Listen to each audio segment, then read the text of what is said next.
Live from Detroit, Michigan, this is the Honestly Sis podcast, newsletter edition.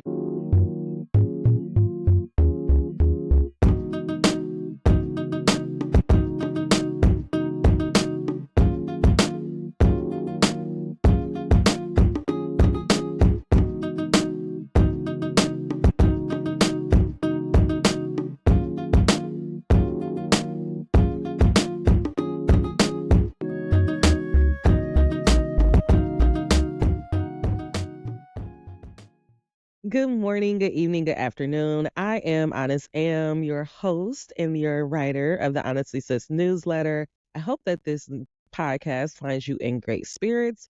I'm not going to waste any time. Let's go ahead and get into this week's letter.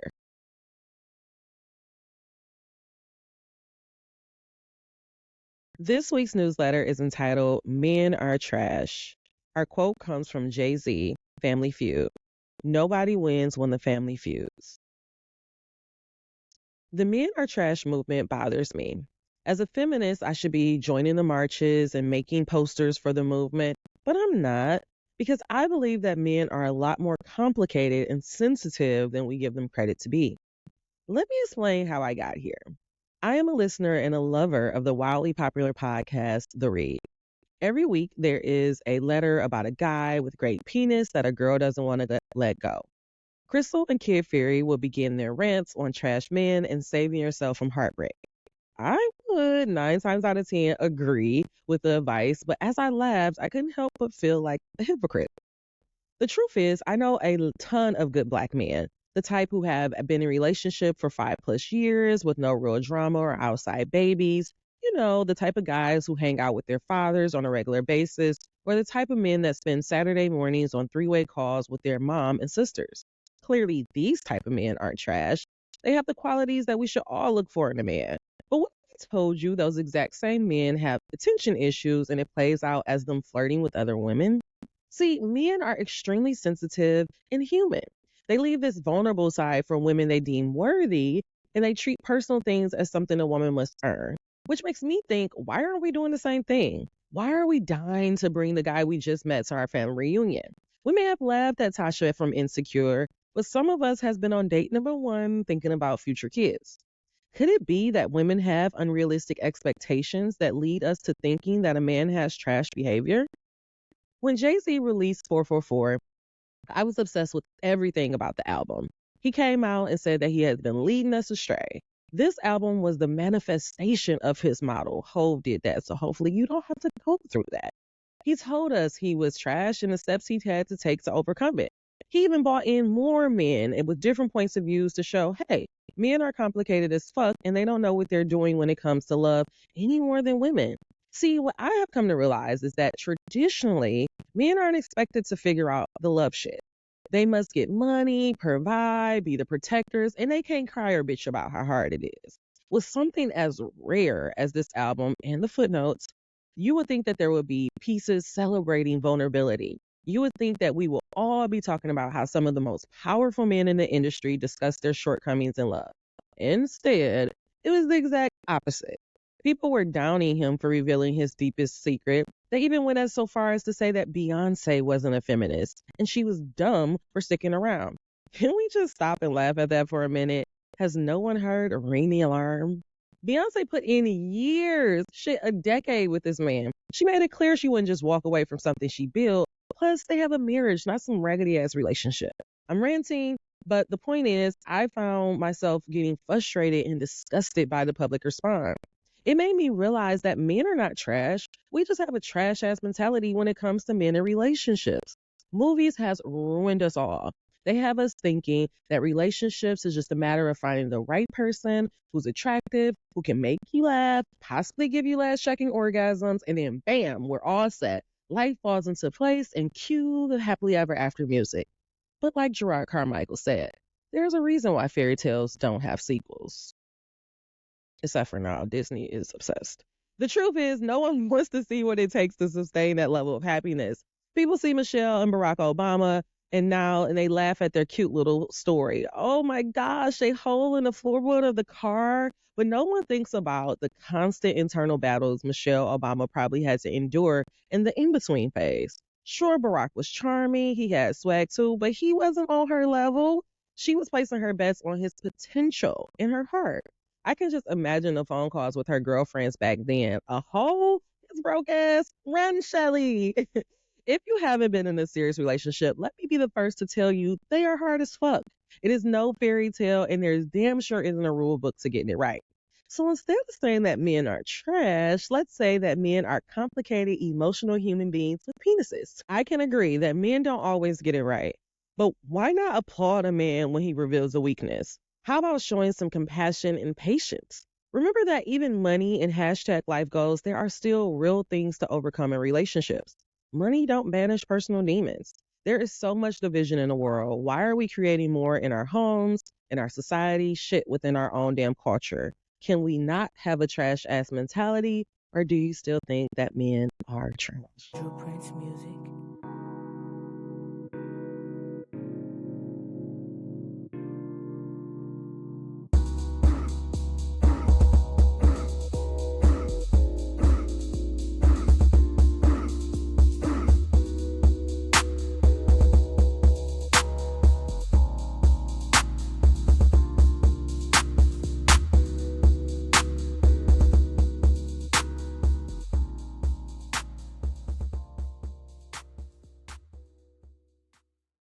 All right, so that was this week's letter, which is all about men are trash. A little fun little fact about this week letter. I actually got this when I was first beginning to write. One of my biggest dreams was to get published on xonicole.com because I really just loved Nicole Kane and her everything that she's been through. I looked at her like she was my big sister at one point in time.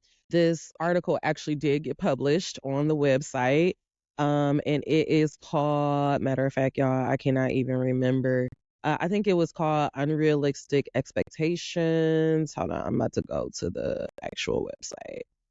This is actually a really good time to tell you to check out www.honestlysis.com. If you go on the Honest Am tab, if you scroll down to the bottom, it will link you to my Instagram page, but then it will also link you to other websites or podcasts that I have appeared on.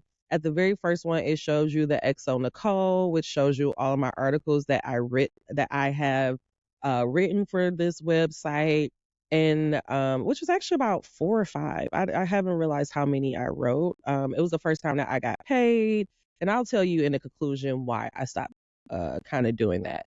But this article is called "The Truth About Dating and Unrealistic Expectations." It was published on the website December 6th, 2017. So today's deep dive, it's not going to be super long, but today's deep dive is going to be all about Gerard Carmichael. As you know, I mentioned him in the letter, and then I've also recently this summer, was it this summer? Yeah, this summer, this spring, fall, summer, like Sheree over here. This summer I was watching Gerard Carmichael in real life. He had this reality show. And I tweeted the following on Twitter because his mama called him Twitter and I'm gonna call him Twitter, okay? If you want to follow me on Twitter, my stream name is at I am honest am. I'm gonna be honest, I don't promote by Twitter because it is my safe space. But if you want to come on over there and just see me talk shit, I will gladly welcome you. Anyway, so I wrote the following on Twitter on 5/23/24. I am watching the in real life episode with Gerard Carmichael. He's explaining why he's doing these specials, and he keeps saying, "I'm trying to bring this to my family." Just because you're living an open and honest life doesn't mean that everyone has to automatically get in line with you. Your healing journey is for you. It would be amazing if we all healed at the same time, but that's not how life works. Gerard needs to understand that in order for him to truly live in his truth, he has to learn to accept that his parents is living in their version of their truth. We can get stuck in our healing journey trying to get our parents to see our ways, but all this public exposing and throwing cameras in their face is just going to drive a further wedge and keep him stuck. The key is acceptance, see the pattern, and then break it. And so if you haven't watched this show, Gerard Carmichael reality show is just all about him like exposing himself and his family in his last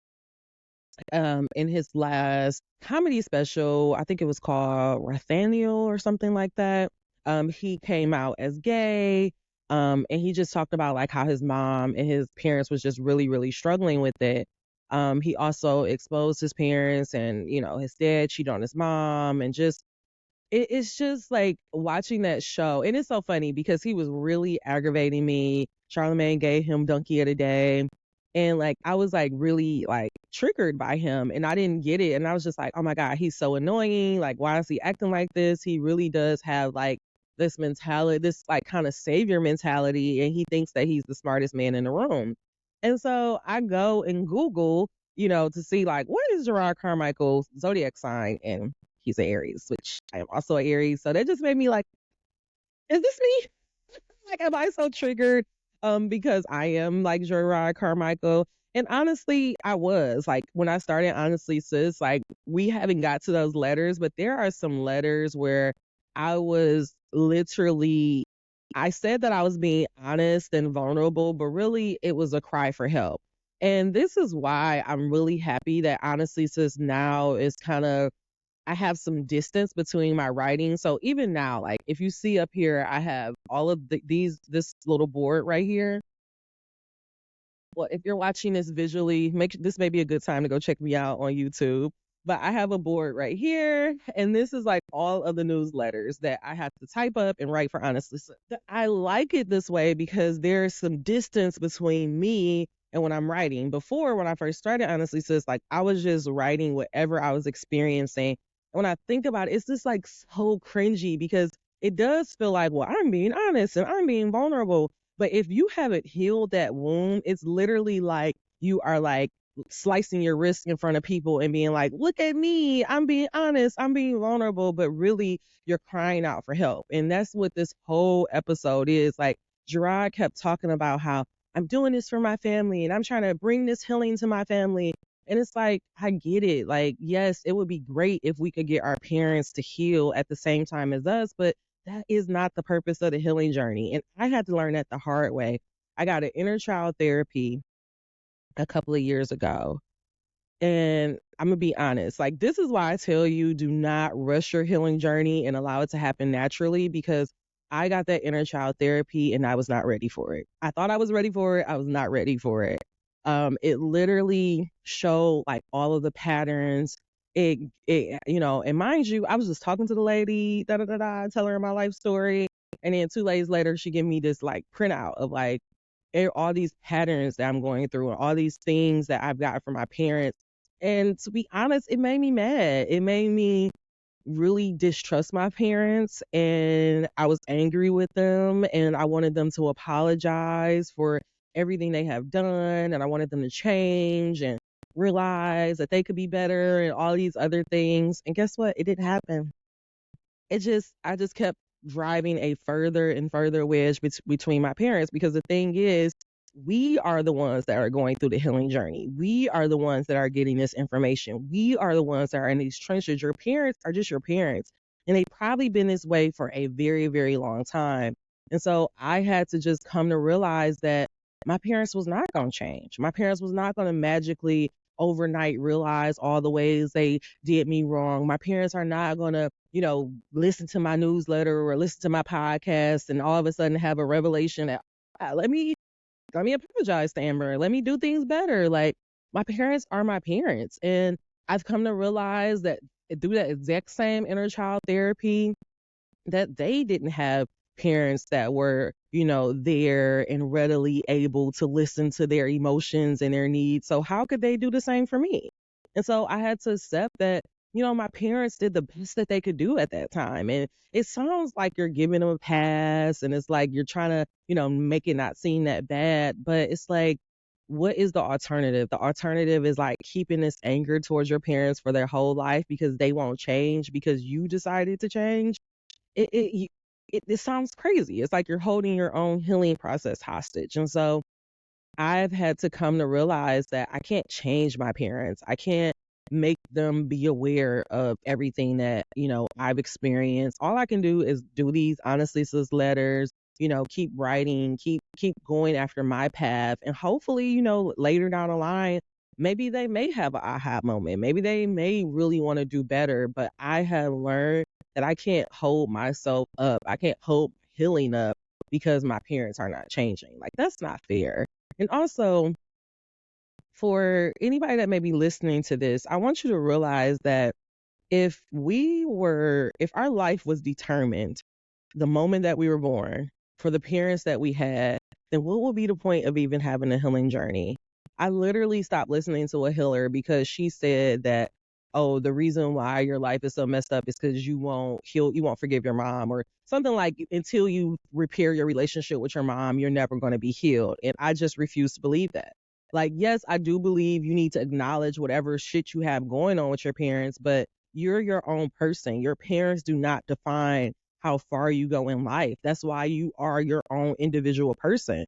But we do have to realize that some of the patterns, some of the habits that we get are from our parents, and some of it is not for us to take on and to like carry as our cross. That's why it's so important to not define yourself based on the trauma that happened in your life. And so just gonna leave it there. I don't want to go get too super deep, but I just want us to realize, like, I know this letter was just all about, understanding that men are sensitive and that men also, are complicated human beings.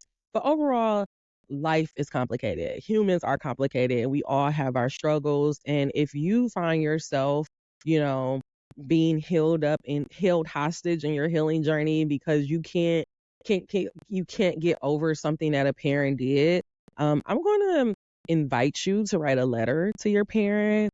Write it, allow yourself to feel all of those feelings, put it up. And then, a matter of fact, you don't even, if you're not ready to give that to your parent yet, because you don't have to. I mean, I have written plenty of letters to my parents. I can't say that they helped. But instead of giving that letter to your parents, I want you to, maybe sit it on your dresser, think about it, go back, read it over. And then once you're ready to really release the situation, I want you to go set it on fire and then throw it in the trash, throw it in the, flush it down the toilet.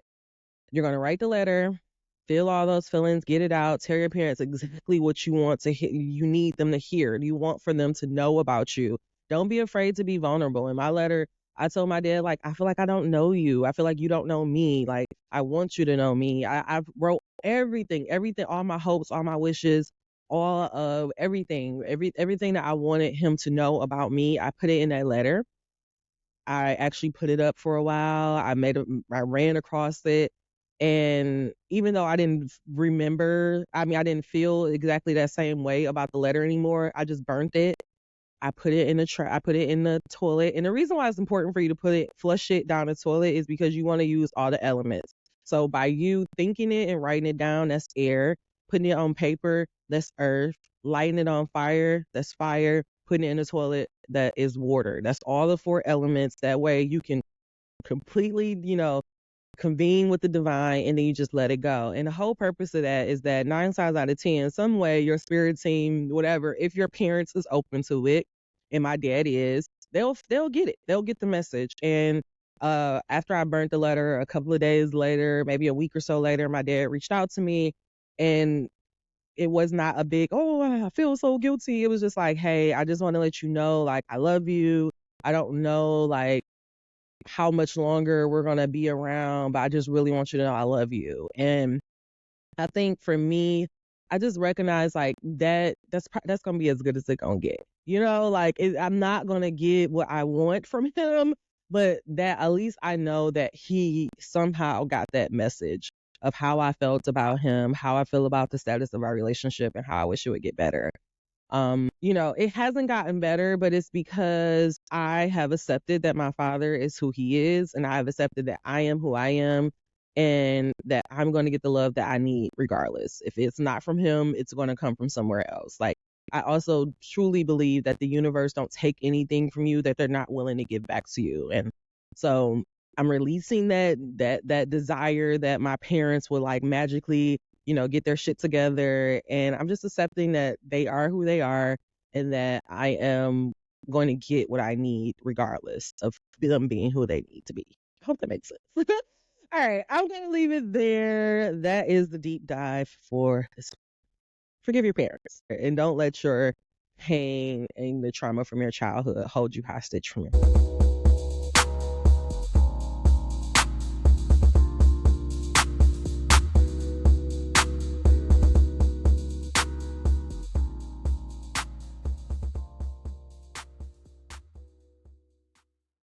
All right. So we are at the end of this episode. I am so happy. I'm so happy that you are back for another week. Again, like I told you, this episode was it was actually a big milestone for me. It was the first time that I ever got paid for my writing. And what I realized, excuse me, what I realized is that um I don't know. I guess because it's like I'm a writer. And so I will read an article and then I will go look and see who wrote that article. And I may go find that person on Twitter and start following them. I just really thought like writing for XO Nicole would be a really good way for me to like build up my writing profile. People on social media would start contacting me, like start following me. I thought that that was going to happen. And what ended up happening is that people would just read the article and it would just start like Facebook debates. Like in the comments, like people are arguing, oh no, me and our trash, or oh yes, me and our trash. And I just didn't like how it felt. And so that's why I stopped trying to do the freelance stuff and just start worrying about building Honestly Sis and creating this safe space because I didn't want to just contribute to like the garbage of of the internet. Like I didn't want to make a newsletter just to have people arguing about it online. But also now that I think about it, like they're engaging. Whether they're engaged, they may not know that they're engaging with my work, but they are engaging with my work. So maybe I won't totally give up on freelancing, but that's why I stopped. So yeah, I think it also goes back to what I was saying or on our newsletter about the quarter life crisis. Like the easiest thing to figure out what you do want to do is to figure out what you don't want to do. And so I thought that I wanted to be this freelance writer. I realized one, they don't get paid a lot of money.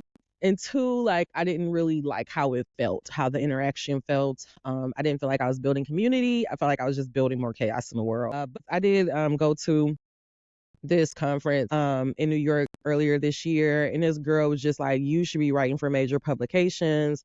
And I may circle back around on that. I just think it's hard to write. I don't think it's hard. I think like the idea of pitching and all of that stuff, it just feels draining to me. But who knows? Maybe I may start doing it. My dream is to have my own column at somebody magazine or newsletter. Like that's really where I want to go versus just pitching articles. Like I would really like to have my own column about spiritual advice, love, and dating. So if you know somebody or if you think, hey, I would give that to her, check me out. Reach out to me at honestlysis@gmail.com or check me out at www.honestlysis.com. All right, y'all.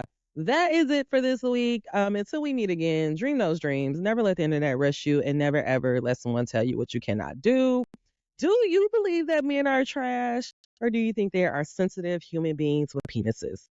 Comment down below. Beautiful theme music comes from Drew Prince. This episode is written, produced by moi.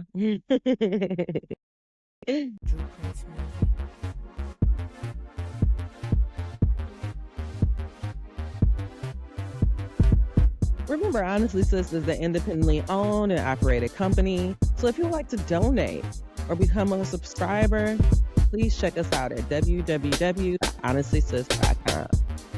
Remember, a new season will be starting this October. So make sure you get on that mailing list. Talk to you soon. Until we meet again, be safe out there and love on someone.